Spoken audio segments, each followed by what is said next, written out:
મિત્રો આજે આપણે જાણીશું મહેસાણા જિલ્લાના કડી તાલુકાના કાસવા ગામે સાક્ષાત બિરાજમાન ગોગા મહારાજના મંદિર વિશે।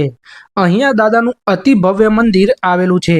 કહેવાય છે કે જે પણ ભક્ત અહીંયા પોતાના દુઃખ દર્દ લઈને આવે છે અને સાચા મનથી દાદાના દર્શન કરે છે તે તમામ ભક્તોના દુઃખ દાદા પૂર્ણ કરે છે। અહીંયા ભક્તો માટે નિઃશુલ્ક ભોજનની વ્યવસ્થા મંદિર તરફથી કરવામાં આવે છે।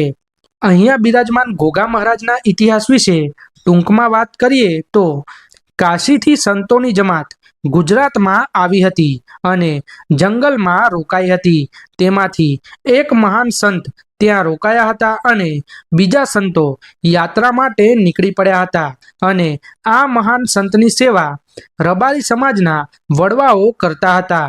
તે મહાન સંતે સમાધિ લીધી અને ત્યારબાદ આ રબારી સમાજના વડવાઓને સ્વપ્નરૂપી દર્શન આપીને સિદ્ધપુર બોલાવી અને સ્વયં તે મહાન સંત પ્રગટ થઈ અને આ રબારી સમાજના વડવાઓને તેમની માળા કરંડીઓ અને જોડી આપીને કહ્યું કે આ વસ્તુઓ લઈને કોઈ જગ્યાએ બેસતા નહીં। પછી તે લોકો દાસજ ટુંડાલી અને સમય જતા કાસવા ગામે આવ્યા હતા અને ત્યાં ગોગા મહારાજનો દીવો કર્યો હતો અને આ જગ્યાએ દાદા સ્વયં પ્રગટ થઈને દૂધ પીવા લાગ્યા હતા અને આજે પણ દાદા અહીંયા હાજરા હજુર છે અને અહીં દાદાનો રાફડો પણ આવેલો છે અને અહીંયા મંદિરની બાજુમાં એક પૌરાણિક વાવ પણ આવેલી છે।